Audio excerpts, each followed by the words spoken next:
Let us continue to... I said, let us continue. Oh, that's not good. Oh, right. Japanese game. There we go. I always do that. Okay. I'm so dumb. Okay. Alright. Right, we're still in school. Okay. 5th period. The lesson on classical literature is putting me to sleep, but I keep on writing in my notebook. Our high school has yet to approve the use of electronic devices for note-taking. They say they plan to eventually move to using tablets, but that seems to be a few years out still. That said, if you do use your phone in class, you aren't likely to get in trouble for it. It's an unspoken agreement. Even now, there are a handful of students using their cell phones to read dictionaries, exchange texts, and browse websites. I'm more of an analog person myself, so I do it in the old-fashioned way and write my notes by hand.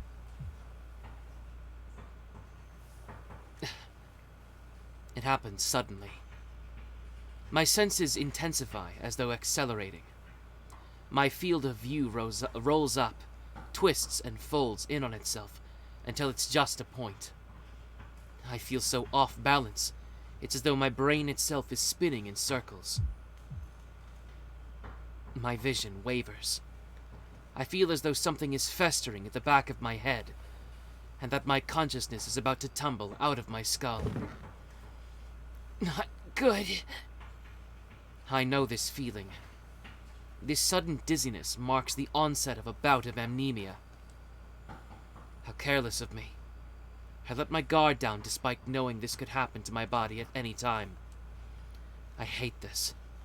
I've mostly managed to avoid collapsing in class, but as my vision grows dark, I reach out and latch onto my desk to steady myself.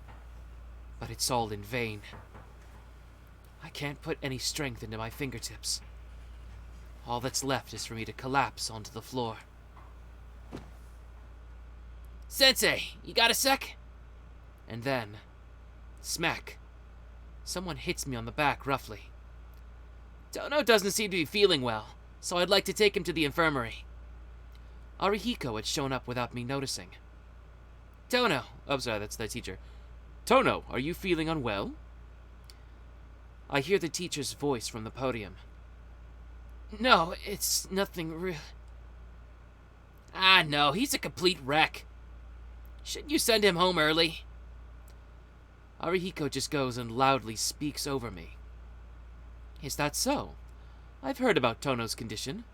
Tohno, if you are not feeling well, feel free to either rest in the infirmary or head home early. Maybe he's a good person after all. The literature teacher seems to completely believe Arihiko's words. Come on, you can go home now. You're so pale, man. No one's gonna know you're feeling unwell unless you say something, you know? Arihiko pats me on the back reproachfully. In that case, I'm gonna leave early then, Sensei. The literature teacher nods solemnly. Sorry, Arihiko, for making you worry like this. Don't worry about it. We've been inseparable since middle school. I can tell right away you're about to keel over from anemia. Arihiko goes back to his seat. I somehow manage to stumble to my feet and drag my leaden body from the classroom.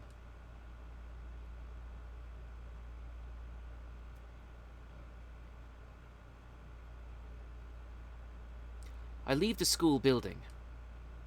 I thought about going to the infirmary to rest, but if I went there at this hour, there's a high possibility that I'd fall asleep until nighttime. For that reason, I decided it'd be better if I head back to the mansion, even if it means pushing myself a little. I think I'm feeling a little better. As I breathe in the outside air, I begin to feel rejuvenated. 7 years ago. Maybe it's the price I have to pay in exchange for recovering from an accident that almost killed me. But ever since that accident, I've suffered from chronic anemia. When I was first discharged from the hospital, I'd suffer from an attack almost every day. I missed out on a lot of things as a result of my condition, but thanks to the people around me, it was never a big deal. Now that I've grown up a bit, those symptoms are a lot less frequent, provided I avoid excessive physical activity. Even so, I can't stop myself from getting dizzy and losing consciousness occasionally. I got lucky today in that Arihiko called out to me midway. I'd normally have fainted under those circumstances.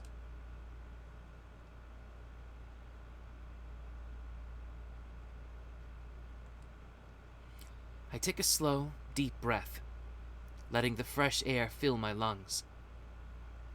Doing my best to ignore the lingering feeling of something festering inside my head, I leave the school.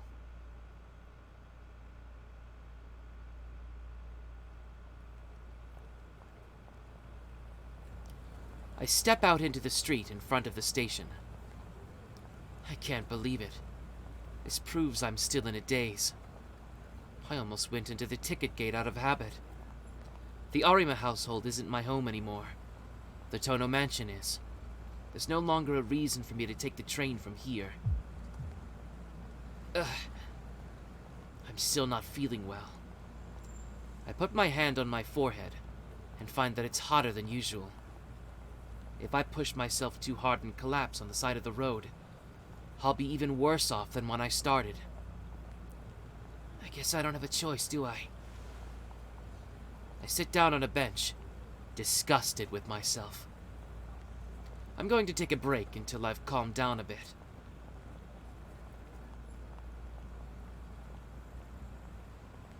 I watch the crowd in front of the station in a daze. It's a little past 2. The bustle of the city continues unabated. People are passing by me in droves. Each and every one of them is a perfect stranger to me, and they don't even spare a glance toward those around them as they make for their own destinations. Despite all these people being in the same place, they are each locked in their own separate worlds. In the same way that you are the main character in your own life, they go about each day with themselves at center stage. Even as they look around themselves, they see nothing at all. Their respective days do not intersect, nor do they branch off in new directions.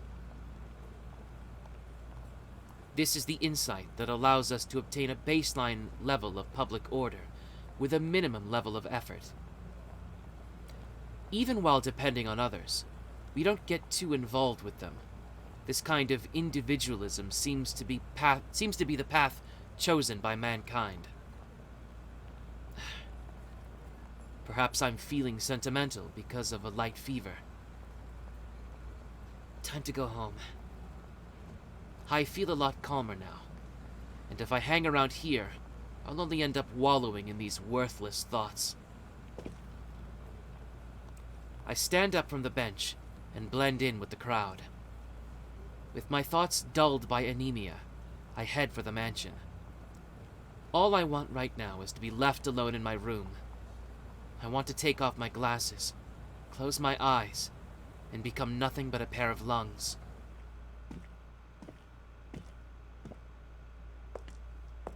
Oh, there she is. That is, until I crossed paths with that woman.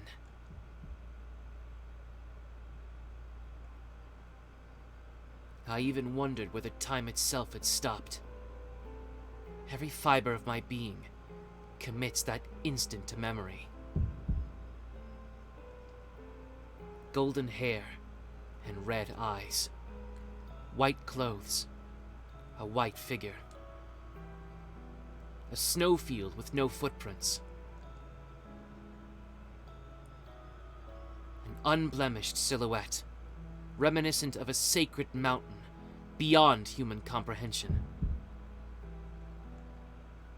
My pulse skyrockets. My heart kicks into overdrive. My veins and arteries are invigorated.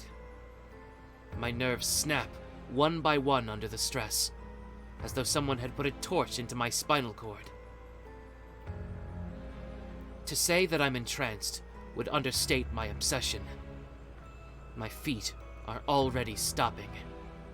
I turn my head, so as not to lose sight of her as she passes by me. I find myself forgetting to breathe. I feel nauseous. I can't breathe.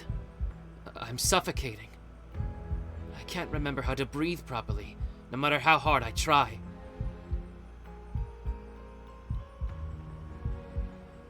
My throat is burning. My eyeballs feel like they're going to shatter. My palms are wet and slippery. My blood isn't doing its job, and my fingertips are so cold that I can't even feel them. But even so, I'm sweating so much. I remember that I'm a living thing. My body begins to breathe again, but my sense of reason... I didn't make any mistakes. I didn't choose anything. I just wanted to go home. My sense of reason is... I vaguely understand now that the tightrope I tricked myself into walking has been cut.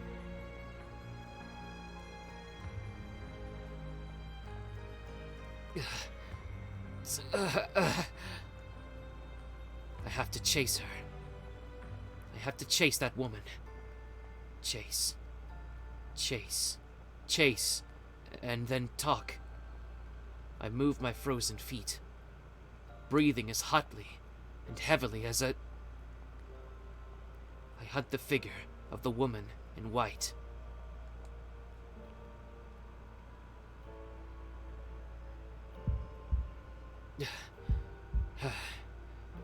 The woman is walking slowly. She's not interested in me at all. A faint question crosses my mind. Not interested?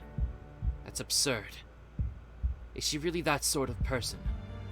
But the truth is, she hasn't even noticed me. Did something happen? There must have been something. She's probably tired, exhausted, drained. That's why I have an opportunity. The reason I feel this way is because, when all is said and done, I am confident that I can... her.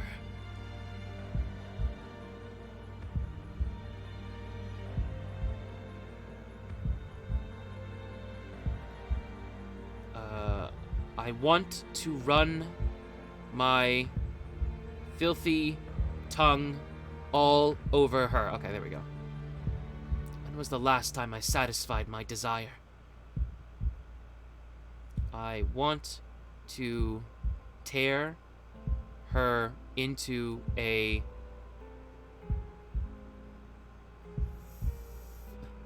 1,000 pieces. I'm not talking about a desire that can be satisfied through masturbation or intercourse. I mean something simpler, more primal.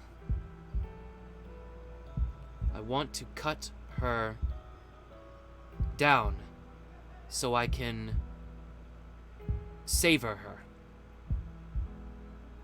I don't remember what it is. In fact, I don't even... I can't wait to her to my heart's content. I don't even remember having satisfied it at all.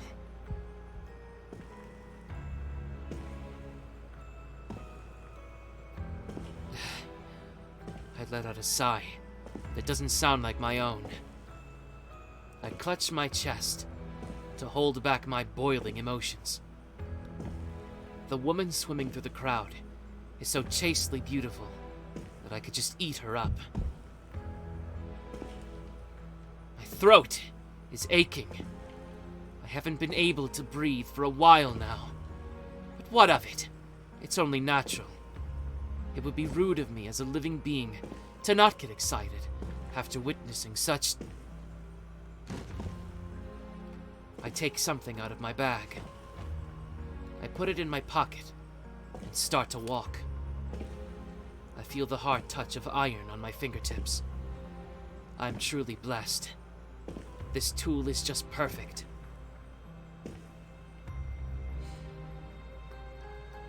How wonderful. I'm going to climax. What a sensual rendezvous. I need to keep my distance. I can't let her notice me. I can't let any of the nuisances that surround me get suspicious. That woman and I are complete strangers. I have to follow her by scent alone, acting as naturally as I'm capable of.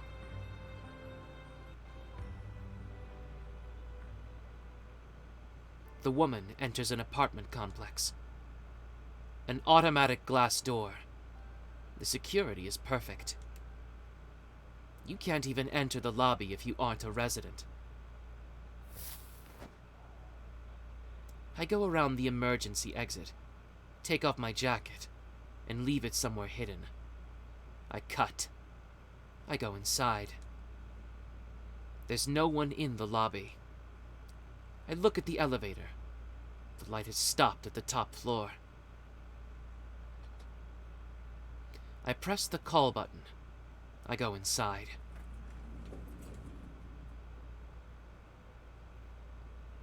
I'm immediately overwhelmed by the traces of her presence. The lingering scent of that woman makes the corners of my mouth twitch upwards. I'm trembling with excitement. In the tight confines of this sealed room, I clutch the weapon in my pocket. She's right here, near me. Just a little further, and I can... her.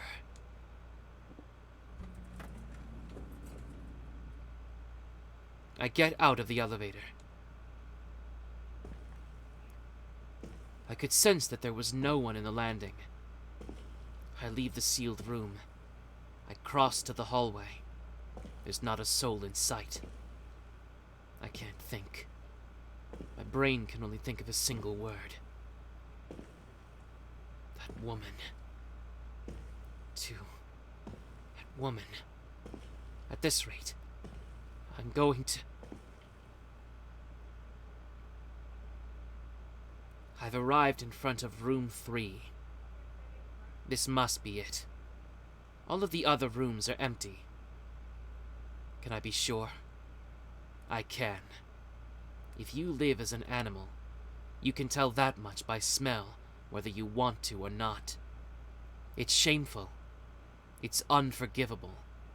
There's nothing I can do about it. The rules of modern society are fragile things. That's why even such a trivial impulse is enough to prove fatal to them. I go to press the doorbell, but stop. My glasses are in the way. I can't do what I came here to do with these on.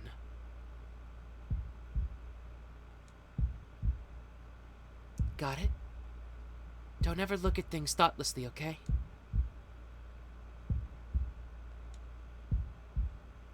There was a woman who told me that a long time ago. But now I can't remember her name or her face. I slowly take off my glasses. The squirming lines look like the wrinkles of age. I don't even understand it myself. What am I trying to accomplish? Why have I come all this way? What does Tohno Shiki want to do with that woman from earlier? I don't know. I don't know, but I press the doorbell. Yes? I hear a voice through the door. The door begins to open. In that moment, I slip into the room through the small gap. Huh! The woman cries out. At least she tries to. The voice of the woman I was so infatuated with, who I desperately pursued all the way here, will never be heard again. The whole thing is over before I know it. The moment I enter the room, I hear a click. The sound of a hammer striking. Okay. So, I don't know what Twitch's policy is for, like, gore, but I've seen the CG for this. So let me just review real quick.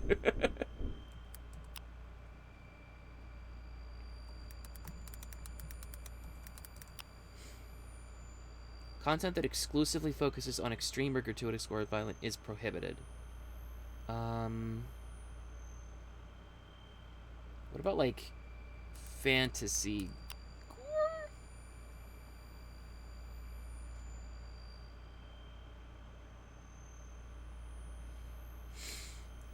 If a game violates our community guidelines as it applies to hate speech, sex, nudity, or gratuitous gore or extreme violence, it's prohibited from being streamed.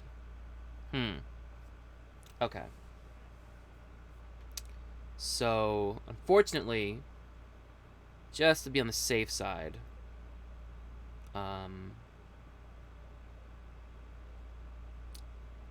we're just gonna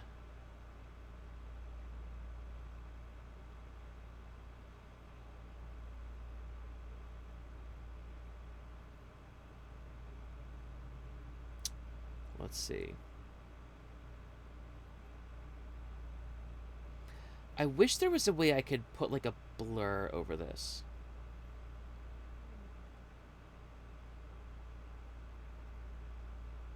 I wonder, is there, like, an effect?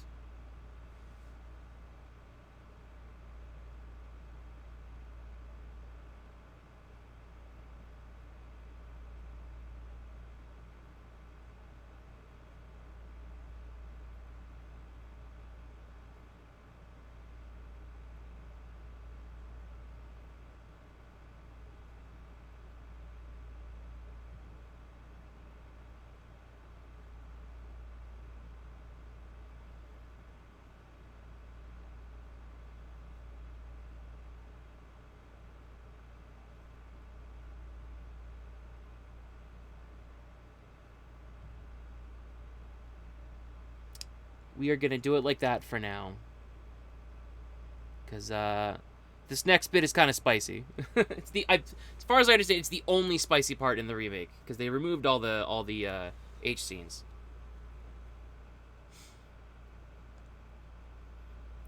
Was it the sound of the door? The creaking of my brain? The alarm bells of the end? It wasn't any of those things. So then what was it? It goes without saying. There's only one thing it could be. The sound of a knife being released. In an instant, I traced the lines running along the woman's body. I stab. I cut. I pierce. I run her through.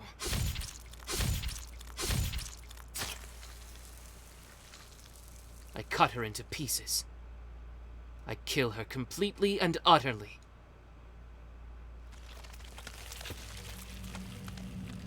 There are a total of 17 lines on her body.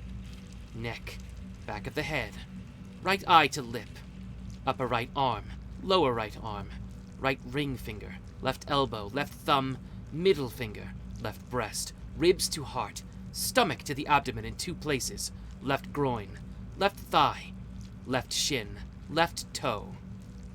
As we pass by each other, in the space of less than a second, I run through all of them in the blink of an eye. I dismantle her into 17 cuts of meat.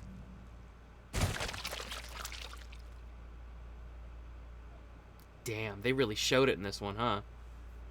Yeah, I can't show this. This is fucked. Holy fuck.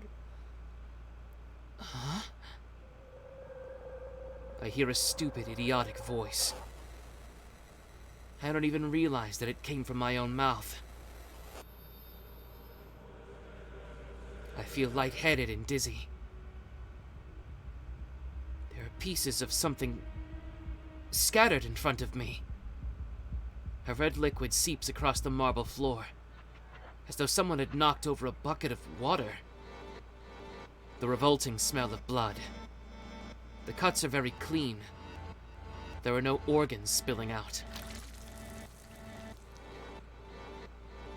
There is only that crimson color, sweeping across the floor like a wave. It's a strange sight. The room is empty, save for the dismembered woman's limbs and myself, just standing there. What the... The creeping red color is too vivid. The knife used to commit this murder is still clutched in my hand. She's... dead. Of course she is. She wouldn't be human if she were still alive after this. Why? There's nothing. Nothing at all. Just now. With my very own hands. Did Tohno Shiki really cut this woman he didn't even know to pieces with his own hands like it was nothing? Did I... kill her? There's no doubt about it. Or maybe there is. I had no reason to. No, it can't have been me. But reason never entered into this to begin with. No, it can't have been me. I'm the only one here. There was another person here up until a moment ago. But now I'm the only one alive. No, it can't have been me. But I had no reason. There was no reason to. I didn't want to. I wasn't in my right mind. I was never sane in the first place. No, it can't have been me. It wasn't.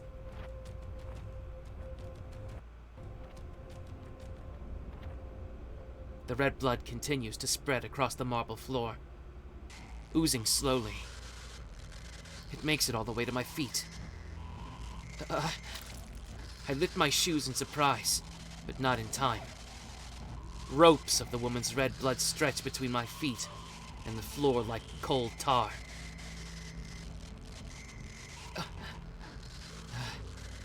It's blood. Because I broke her apart. That disgusting color continues to sluggishly flow out of her and spread messily across the floor. It wasn't me. Yes, this has to be a mistake. A mistake. A mistake. This has to be a mistake. It has to be. This must be.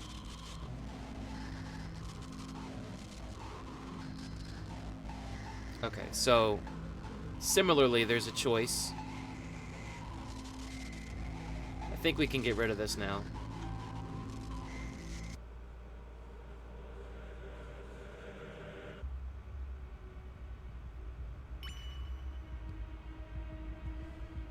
This is just a bad dream. But then, why is the smell of blood so horribly real? Just in case, let me turn that back on, actually.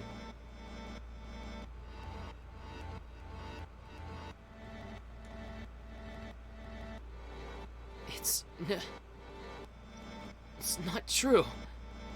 Not true. Not true. Not true. Not true. Not true. Not true. Not true. What's not true? That I killed her? Or that I didn't kill her? But I didn't have any reason to. No. I know perfectly well what the reason was.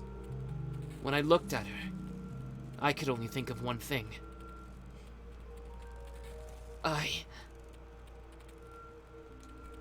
Yes, Tohno Shiki wanted to kill that woman.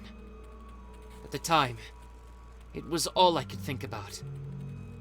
I just didn't try to put that feeling into words, because the inside of my head was mush.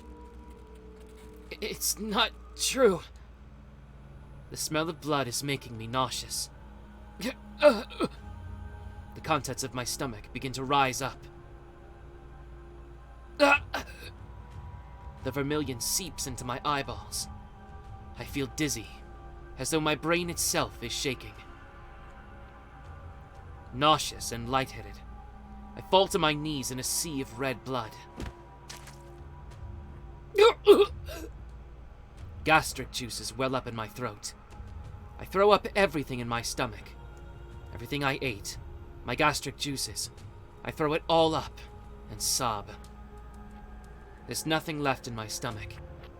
And yet my body keeps on dry heaving, as though to reject everything that's happened here. As if it's trying to somehow wipe this all away and return the world to normal. It hurts. It stings as though my insides are on fire. I can't stop crying, and my body crumples to the ground like a piece of discarded garbage. My body's been dyed a sickly red. There's so much pain, so much red. I feel like I'm dreaming. My tears won't stop. I'm distraught at the thought of having killed her. No, that's not it. I'm distraught at the fact that I killed her as easily as if I were dismembering a doll, without meaning, without mercy. I just don't understand. I don't know what came over me. I don't know why I killed her for no reason. I don't understand why. It's a lie. It has to be. None of this feels real. I mean, think about it. I had one of my usual dizzy spells, and then all this is just a dream I had while I was lightheaded. Okay, I think we're safe.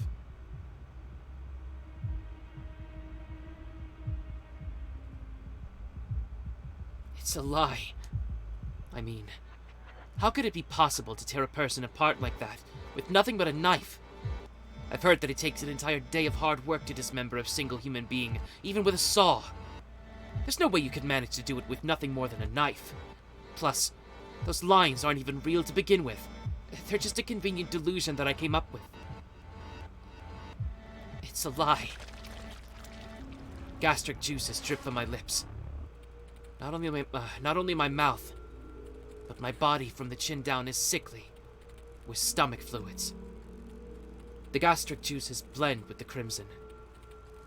My stomach contracts, even though there's nothing left in it anymore. My esophagus and throat are bleeding. It hurts. It hurts. That's why I'm sure. This isn't a dream. I'm just lying to myself.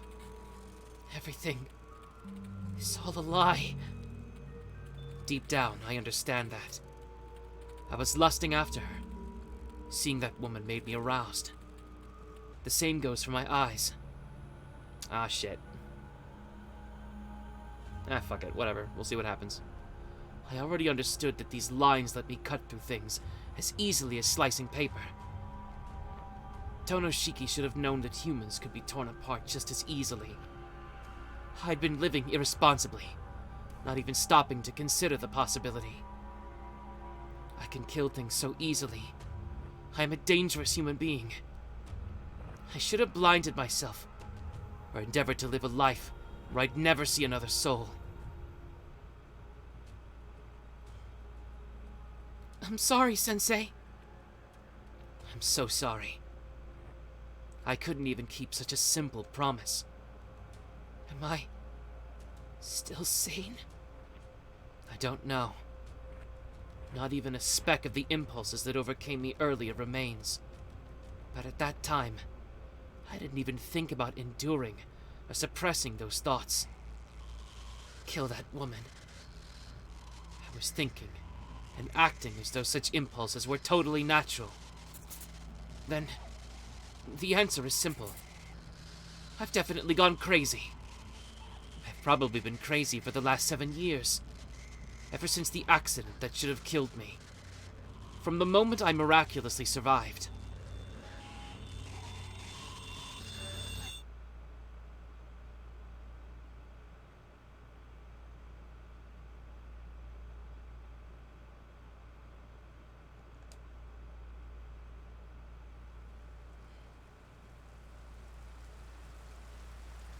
I can hear the sound of rain coming from somewhere. It's a prolonged, quiet drizzle. I'm dizzy. My throat hurts when I breathe. hurts. I managed to raise my voice. Shiki-sama. Immediately after, I hear someone's voice and sense their presence nearby.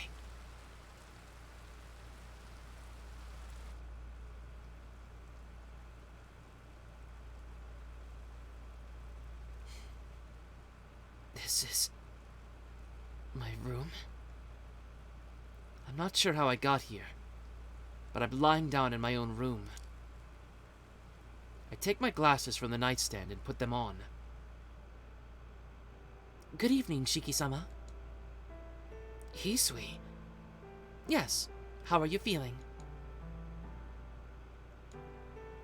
Hisui asks me a strange question. There's nothing particularly wrong with my body.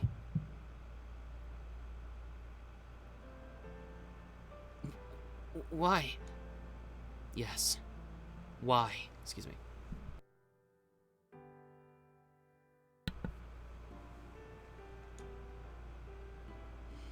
Why am I sleeping in a place like this?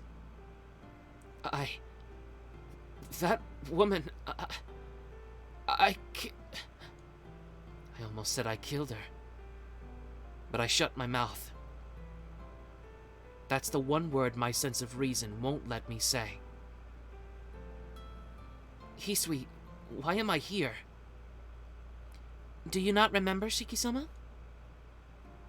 Hisui frowns, imperceptibly. We received a call from the school saying that you had left early. However, when evening fell and you still had not returned home, my sister went to look for you. Apparently, she found you resting in the park. The park? You mean the park nearby? Yes. You had taken a moment to rest on the bench, and afterward, you returned to the mansion on your own 2 feet. No way. I don't remember any of that. I do not think it's particularly strange for your memories to be hazy. It seems you were feeling faint following the onset of your anemia, so your consciousness may have also been clouded at the time. I really don't remember any of that. Still, there's no reason to doubt anything Hisui said.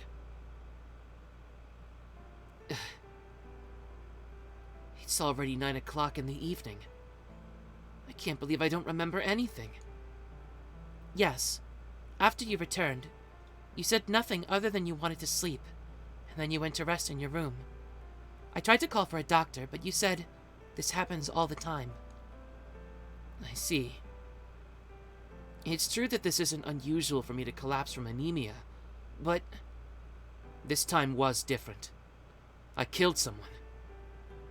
Wait, hold on. Hisui, how do I look?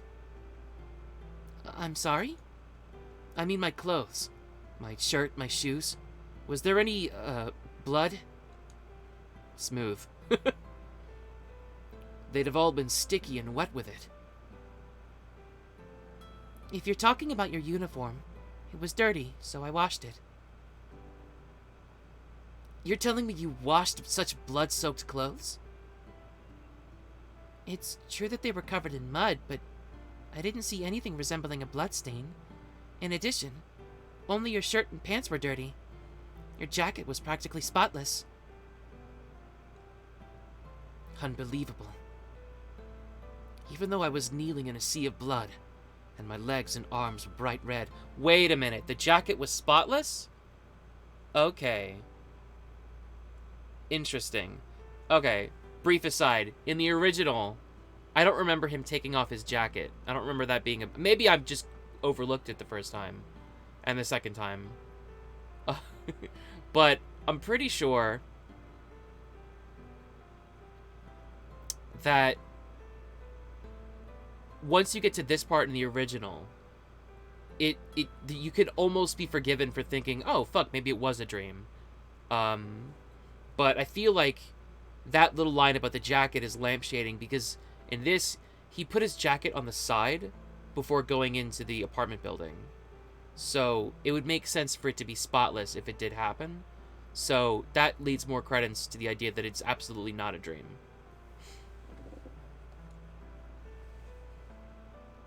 Shiki-sama, did you have some sort of bad dream? You seemed like you were having a nightmare earlier, and your face is still a little pale. Hisui is staring intently at my face. That was a dream? Was it all a dream? That feeling. The smell of blood. That ethereal woman in white.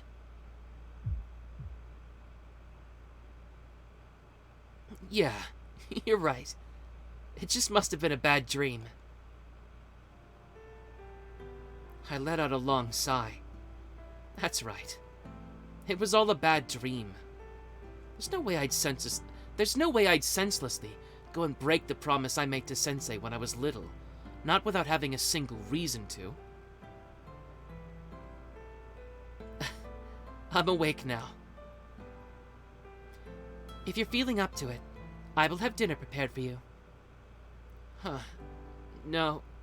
Dinner would be... I know it was only a dream, but I still can't get the color and smell of that blood out of my head. I'm sorry. I'm not feeling up to it. I'll just go to sleep without eating tonight. More importantly, Hisui. Yes? What is it, Shiki-sama? Well... You told me that I came back in the evening. Did Akiha say anything? Akiha-sama had not yet returned at the time. She only came home about 2 hours ago, and it was then that I informed her of your condition. What about it? Hisui asks silently. It's nothing, really. It's just that I've barely been back 3 days, and I'm already causing problems for her. I'm sure she's sick of me already. While it's true that Akiha-sama's mood worsened on hearing the news, it did not appear that she's sick of you. After saying that, Hisui takes a step back. Now, if you'll excuse me, if you need anything else, please let me know. I will. Thank you. Oh, I forgot to ask you something. Yes? What is it, Shiki-sama? It's raining outside, isn't it? I was wondering when it started. It started before you arrived. When my sister found you, you were soaked. I see. I can't even remember something as simple as that. It must have been a pretty severe bout of anemia. If I knew things were going to turn out like this, I'd have just rested at school instead of pushing myself. Good night. I'm really sorry about today. Please tell Kohaku-san I said thanks. Understood. Please have a good night.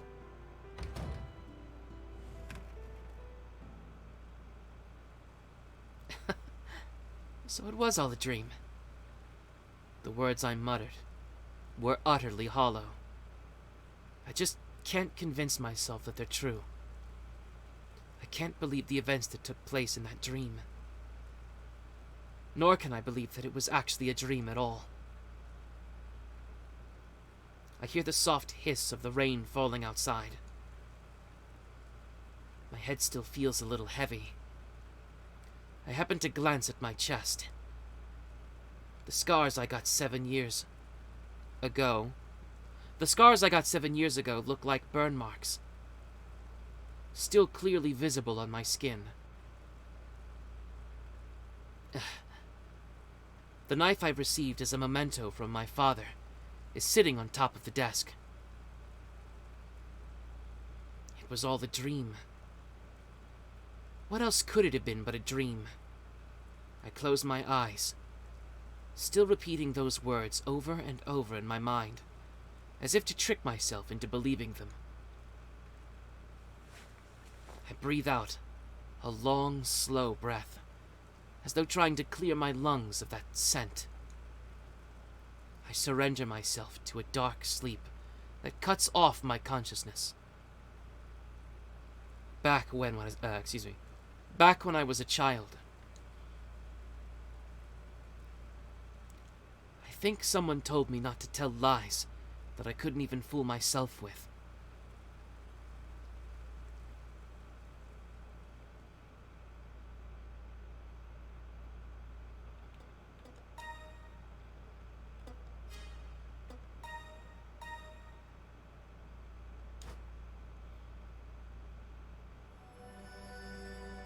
Okay.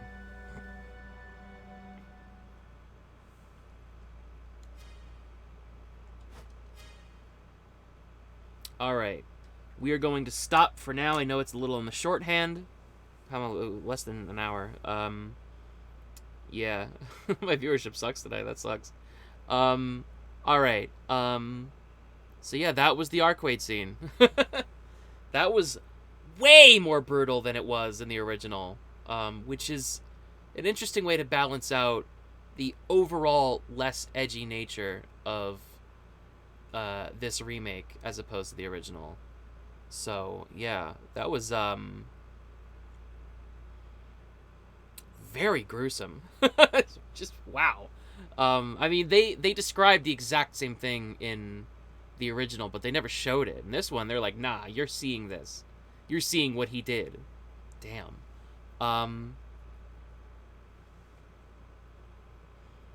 Yeah, that was all pretty much beat for beat exactly like the original, except obviously more intense and more graphic. So that was cool. So now it feels like we're much more on track now. Although, I don't remember Satsuki disappearing. What's with that? Is she still alive? Is she still here? Is she still at school? Is she going to have more of a prominent role? Is she not going to be... Well, obviously she's not going to be a vampire in this one. But she disappears in all 5 routes. In the original. So, she's going to vanish eventually. Maybe we just won't even notice. Like, we won't care. That's possible. So, yeah. Okay. So, if you're watching, thank you very much. If you're watching the VOD, thank you for making it this far. Please subscribe to my YouTube channel, youtube.com/BerserkChip. I post dramatic readings of various visual novels, including Tsukihime, Digimon Survive, Fate Stay Night. We've done Umineko, X-Blaze. We're looking at some other ones to do eventually. Follow me on Twitch at twitch.tv/BerserkChip. That's BerserkChip with 2 P's, because I forgot the password of my previous account. Although I'm thinking of maybe changing that to something like BerserkChip Live if I can't get back my original username. We'll see what happens with that. Follow me on Twitter, twitter.com/BerserkChip. That's where I post highlights of previous streams, as well as schedule updates for streaming and other various funny memes and fighting game stuff and other content. We will be continuing with Tsukihime tomorrow, same time, 5:30 EST. So please stick around, or please come by and watch then. Thank you very much for watching, and we will see you next time.